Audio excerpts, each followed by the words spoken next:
Welcome into One of One Sports. It's time for our college football week 9 analysis and takeaways. So getting right into it with our right wrong.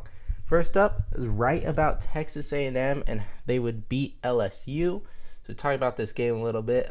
For the first part of it, I thought I was going to be wrong. LSU looked to be controlling the game. Connor Wigman and A&M struggling to move the ball at all.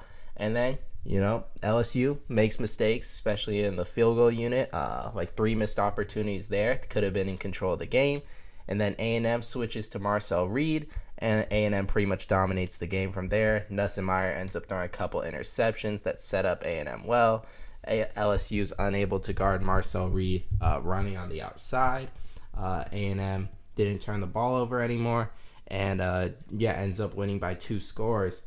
And looks like they won convincingly, and I mean they ended up doing so. But for the at least first half of this game, probably a little more, LSU looked to be the better team. Looked like they were playing better and were gonna win the game, and then it all turned so quickly. So that was really interesting to see because I did not think while watching this game that I was gonna come on and be able to say I was right about Texas A&M, and now Texas A&M is the lone undefeated team in conference play in the SEC. So obviously that means if they would be in the SEC championship if the season ended today. We'll see if they can keep that up. They obviously have a really tough game against Texas at the end of the season, but they don't have to play Alabama or Georgia. So that final game of the season, if A&M can get past these next couple games, which are sneaky tough at South Carolina and at Auburn, are their next 2 conference games, so definitely potential for an upset there, then I think they should be that could be a huge, maybe the biggest game of rivalry weekend. Next thing I want to say I was wrong about, that was Navy. I didn't think they would beat Notre Dame, but I thought they would be competitive against Notre Dame, and they were not at all. But it wasn't really anything Notre Dame did, in my opinion. It was just Navy self-imploding or self-inflicted wounds with all the turnovers. I think it was 7 in this game. I'll double check that. So 6 turnovers by Navy, but you have multiple turnovers on punts. So that's not anything Notre Dame forced. One of them, the player just sprinted to the ball and hit it. Don't know what he was doing there. The other just dropped a punt. You had the quarterback who had been playing really well just drop the ball when going to throw it. It wasn't like a strip. He just dropped it. So just turnovers that weren't forced by Notre Dame, leading to Notre Dame points. And Navy, I think they could have played a lot better than this, obviously, if they don't turn the ball over.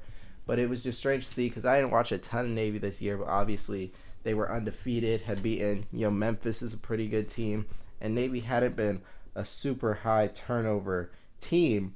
And then they just had by far their worst performance of the year at the worst time. So that was unfortunate to see. And it probably, it really hurts their chances of being the group of 5 team to represent when you look at what Boise State is doing.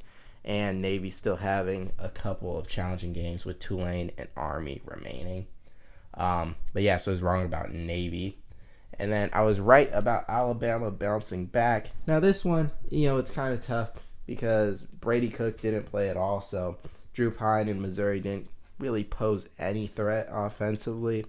Pine threw 3 interceptions pretty quickly, and the Alabama defense was just never threatened. So Alabama was always going to win this game because Missouri couldn't do anything offensively. So it wasn't really hard to be right about this one once the game started. Once Brady Cook was out, it was clear Alabama was going to bounce back and win this game. But I still put it on here because Alabama, the way they had been playing, I think there were a lot of people who would have thought Missouri would have given them another competitive game the way South Carolina did. Tennessee beat them. Vanderbilt beat them. So it was good to see just a convincing, no questions win from Alabama. Jalen Milroe played better. Run game was better. Obviously, the defense was better. Now they weren't perfect. There's still, there's still a lot of concerns for this Alabama team, and I'll talk about them a little bit more later. But I was right about them bouncing back this week. Now you get a bye week before the road game at LSU, which will be determine probably the fate of Alabama's season. You win that game, you're probably headed towards making the college football playoff. You lose it, you're a 3-loss team, and there's going to be a lot of concern surrounding the program. But moving on, that's right, wrong, but we can move on to our top storylines from the weekend. And I want to start with the Big Ten. And I think there's really a clear top class of the Big Ten, whatever order you want to say, or maybe you think there's a tier within a tier here. But it's Indiana, Oregon, Penn State, and Ohio State. And I thought this weekend, Oregon and Indiana really impressed me. Penn State and Ohio State looked very vulnerable. So I'll start with Indiana here since they were the first team to play out of these. And with the backup quarterback, clearly we're the better team against Washington, who I think is a solid team, nothing special. But to do what they did with the backup quarterback, I was impressed. And, considering how well Curtis Rourke had been playing, there was always a chance, you take a big step down to the backup, but they did not. And now they're 8-0, and every game has been won by double digits. So I've just been really impressed by Indiana completely, especially when you take into account what they did to Nebraska last week and then what Nebraska did playing Ohio State, which is what I'll talk about next. Will Howard, I thought, played okay, but there was, the interception, overthrowing Egbuka could have been really costly. And, Nebraska had a chance to win this game. If Dylan Raiola, plays a little bit better, I don't think he had his best game, which is to be expected. Ohio State has a very good defense. But you put the games in the hands of that defense, and you do trust them, but it's risky. And Ohio State did not run the ball very well, which I was surprised by considering how well Indiana ran the ball against Nebraska. And overall, I didn't think Ohio State would beat Nebraska 56-7 the way Indiana did, because I thought Nebraska would, regroup, come out, motivated. But I definitely didn't think they'd be in a one-score game with Nebraska having the ball with a chance to win in the fourth quarter. So they looked very vulnerable. Then go back to Oregon. Oregon just throttled Illinois. Could have been worse, but Illinois has been a good team. The spread was 25, I think, so Oregon was expected to blow them out.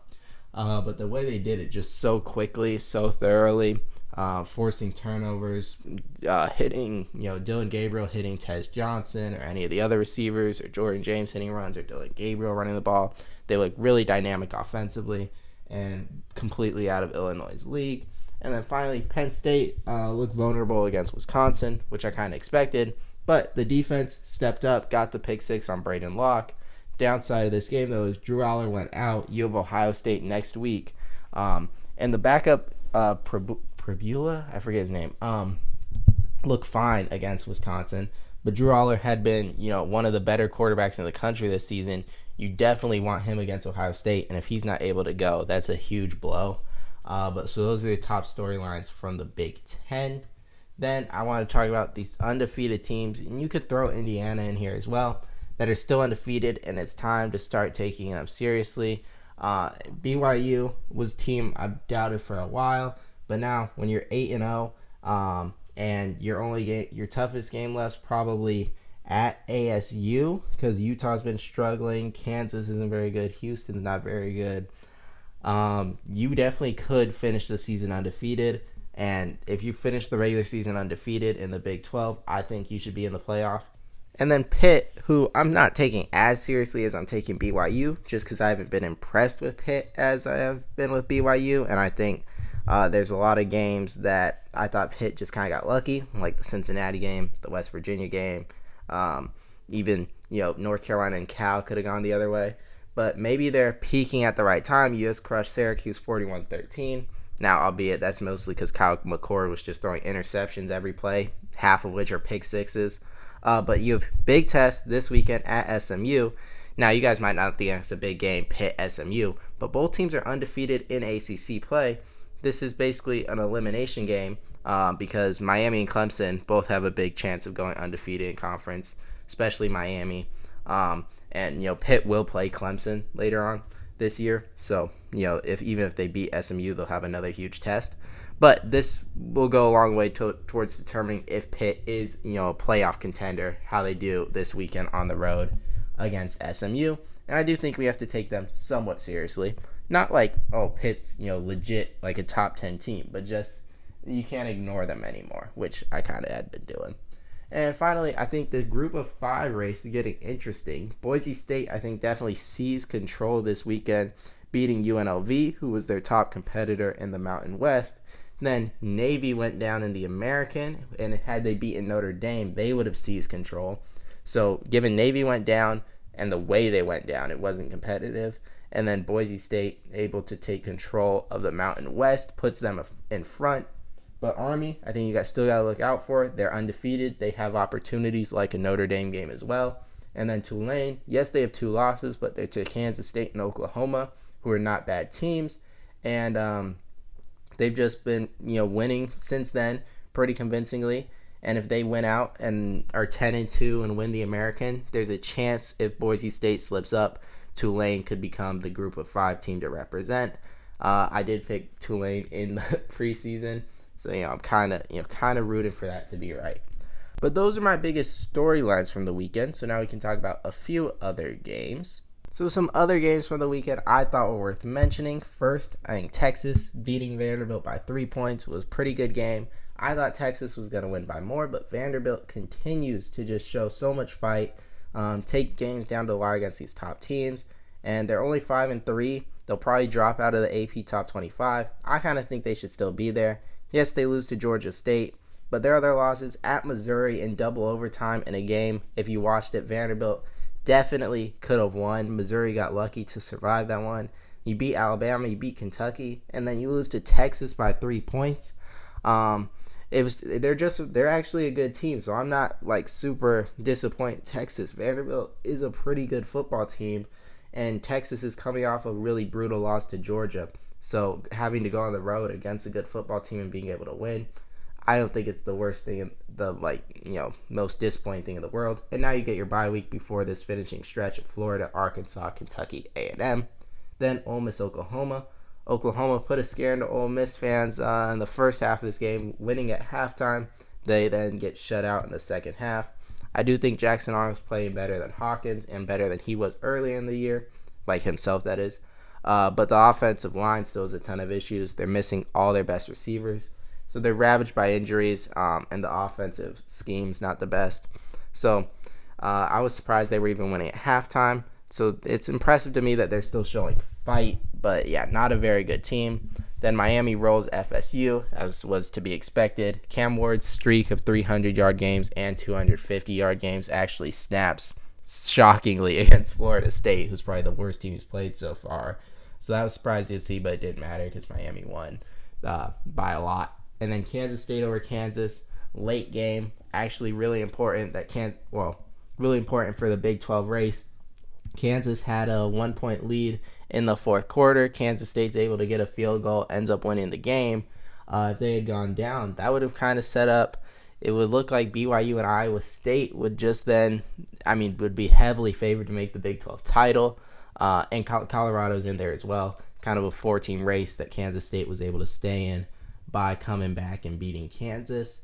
Then SMU defeats Duke. Like I said, this maybe you guys don't think SMU a bit like a major team, but they're still undefeated in ACC play, and they don't play Miami or Clemson. So, they just have to win against these ACC teams that for the most part aren't very good.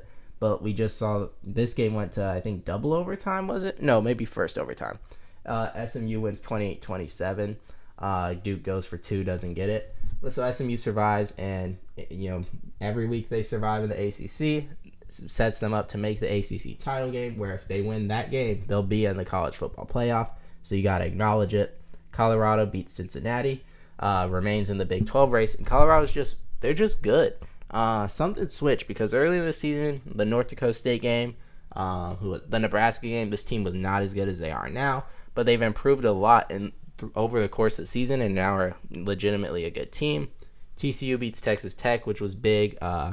Texas Tech led 34-21. Then they allowed big plays. TCU had 2 touchdown drives and fumbled in TCU territory at the end to not get a chance to get a game-winning field goal and kind of knocked them out of the Big 12 race. And then Michigan over Michigan State. Not really anything notable about it other than it being a rivalry game. Michigan improves to 5-3.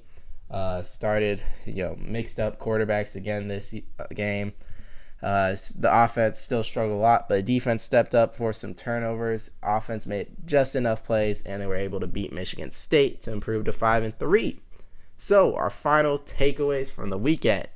Number 3, I think every power conference should get 2+ teams in the college football playoff, or at least will.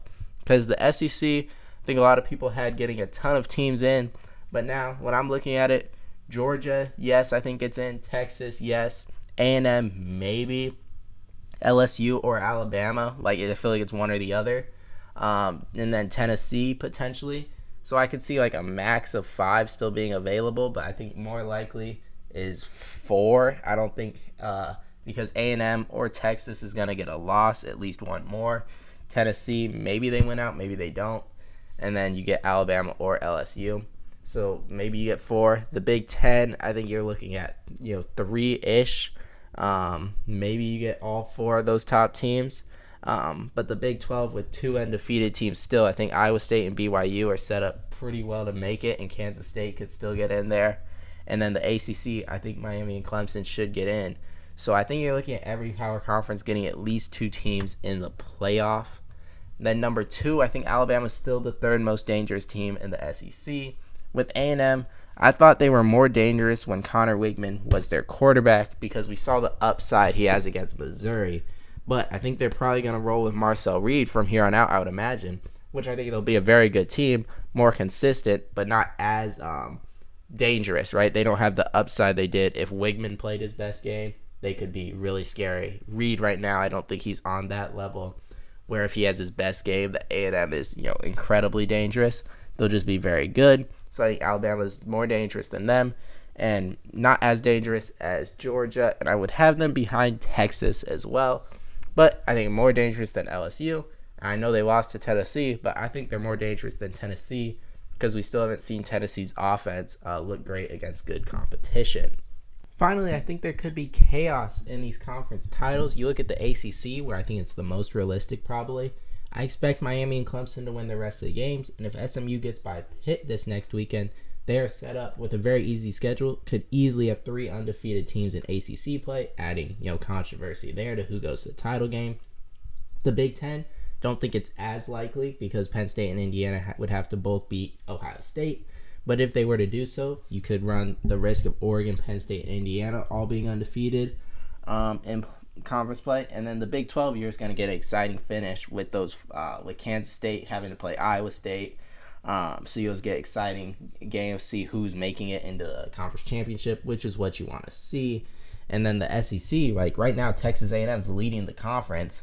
I don't expect that to be how it finishes. So you expect Georgia to surpass them, but Georgia has tough games left.